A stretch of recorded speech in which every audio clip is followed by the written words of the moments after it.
Good afternoon. Today is the 5th day of the 5th month, Cinco de Mayo.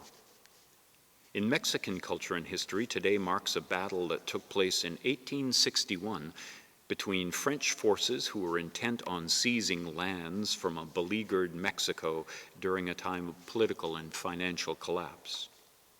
Reading from the website history.com, certain that success would come swiftly, 6,000 French troops set out to attack Puebla, a small coastal town in east-central Mexico, on this day. Newly elected President Benito Juarez rounded up a ragtag force of 2,000 loyal men and sent them to Puebla. The battle lasted from daybreak until early evening, when the French finally retreated, having lost nearly 500 of its soldiers. Fewer than 100 Mexicans were killed in the clash. In the United States, Cinco de Mayo is widely interpreted as a celebration of Mexican culture and heritage, particularly in areas of Mexican-American population. In our Cathedral announcements today, a reminder that the latest public health restrictions mean we remain closed to all in-person worship and meetings. We will, however, continue to record a Sunday morning Eucharist with a maximum of 5 participants, and this service will be uploaded for viewing at 11 a.m. Along with the Sunday offering and this Wednesday check-in, join us daily Monday through Saturday for morning prayer. That service is posted on our Cathedral's Facebook page and YouTube channels, typically by 6 a.m. I want to offer a sincere thank you for those making these services available for us. You can also take part in some workshops that are on our Cathedral website link. On Mondays, pray as you can, not as you can't. Prayer is more than simply reciting words, and this series examines the way in which every aspect of our being can engage in prayer: breath, feet, eyes, and heart. These sessions take place Monday evenings at 6:30 p.m. via Zoom. And on Thursdays, you can join an online meditation group, also at 6:30. No previous experience is necessary. You just need a curiosity to learn. To connect to these Zoom gatherings, send an email to prayasucan3, the number 3, @gmail.com.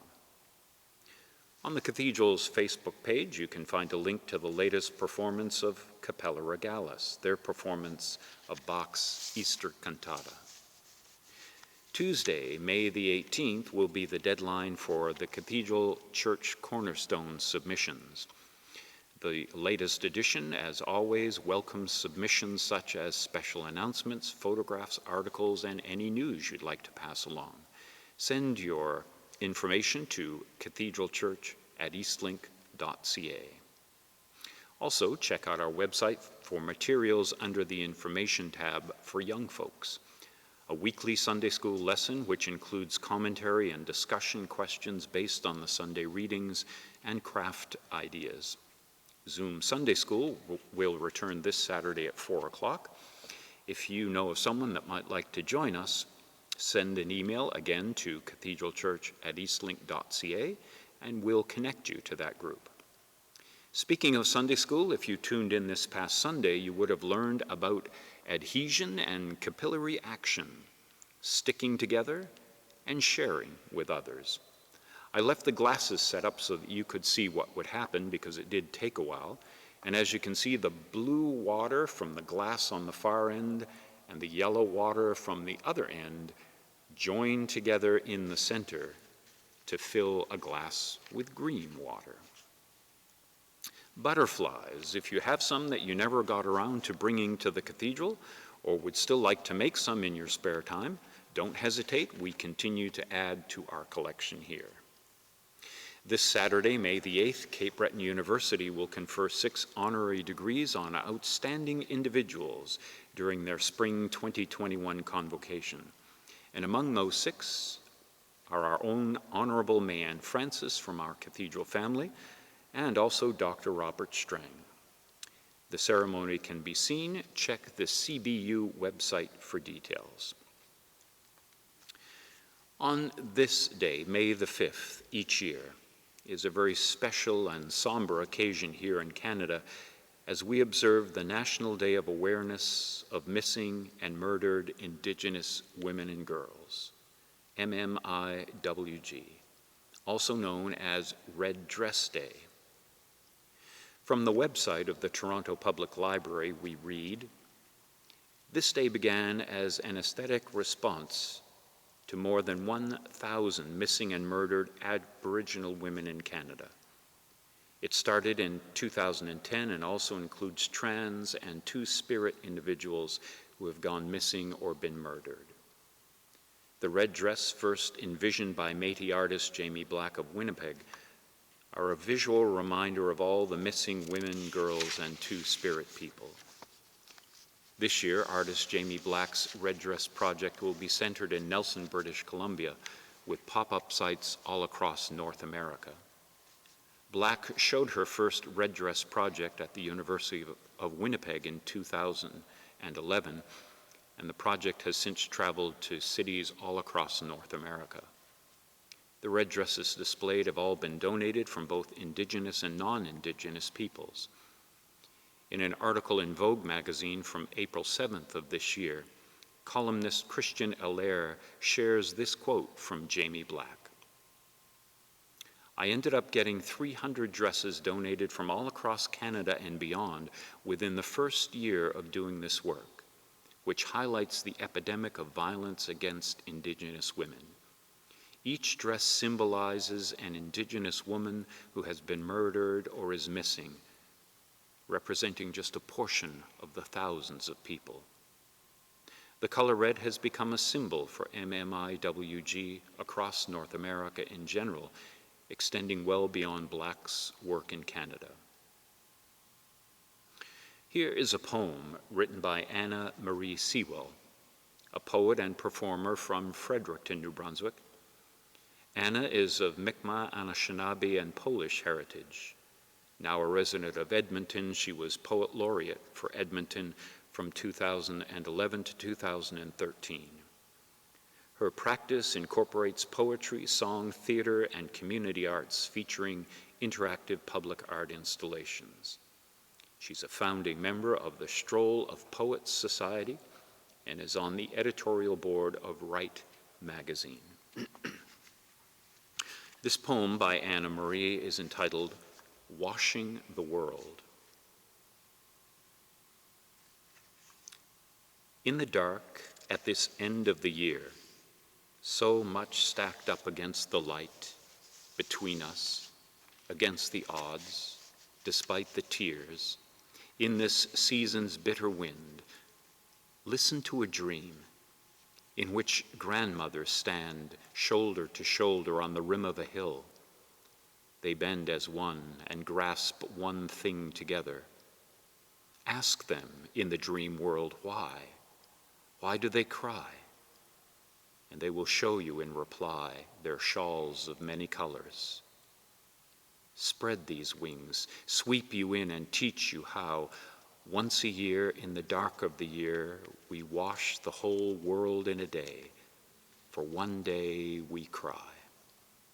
From one dawn to the next, remember the fallen, mourning for the broken, wailing for regrets, love lost, wrong words, wrong actions, unbalanced moments, and all the cracks between heart and heart, parent and child, lover and beloved friend, nation and nation, creature and creature of another kind. For what we choose and what we neglect to choose, for what we wish we'd known, for each hand unclasped, the tongue unbridled, one whisper falling short of heard, the bread far from the hunger, the apology, the confusion, the broken road. These things we gather in this blanket, brown and sand and beige, we wash the world. Between us we hold this blanket, fill it with our tears, and when we have cried from one dawn to the next, then we will rise and we dance, cradling this ocean, bitter, healing, dark. Let them lay your hands upon the truth of beauty lost, heavy, soft as moss. This blanket full of tears and dust and dying becomes, as the light is returning, the promise washed clean by our sorrow. Not so much redemption as the logic of seasons calls for justice to restore the rhythm. One day the lawmakers must exit their echoing halls, fall in with the grandmothers, dancing, carrying it, cry it clean, until through their bodies translates rainbows strung over the land.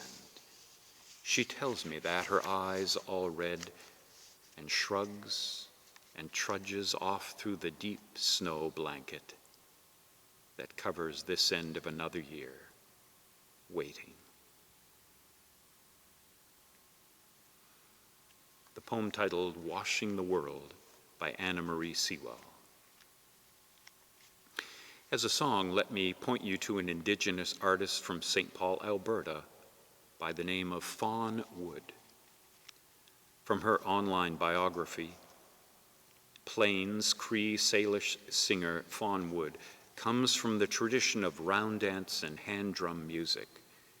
She was introduced to spiritual songs by her parents and grandparents, singing along with them at powwows from an early age. Her uncle is a two-time Grammy-nominated singer and prolific songwriter, Randy Wood, from the Saddle Lake Cree First Nation in Alberta. Through her music, she shares a deep passion for her community and speaks to the strength of Indigenous women. Fawn won the hand drum contest at the Gathering of Nations powwow in 2006, the first woman to do so. Before her work as a solo artist, she and her husband Dallas Washahat released albums as a duo. The two of them performed at the 11th Annual NAMI Awards and the 2010 Aboriginal People's Choice Music Awards. So do an online search for Fawn Wood and her song, "Remember Me." In a closing prayer, here is a prayer from the book titled Anam Cara, a book of Celtic wisdom by John O'Donoghue. He titles it, "A Friendship Blessing." May you be blessed with good friends. May you learn to be a good friend to yourself. May you be able to journey to that place in your soul where there is great love, warmth, feeling, and forgiveness. May this change you. May it transfigure that which is negative, distant, or cold in you. May you be brought into the real passion, kinship, and affinity of belonging. May you treasure your friends. May you be good to them, and may you be there for them. May they bring you all the blessings, challenges, truth, and light that you need for your journey. May you never be isolated. May you always be in the gentle nest of belonging with your soul friend, Anam Cara. Keep in touch, stay safe, keep the faith until we can meet again.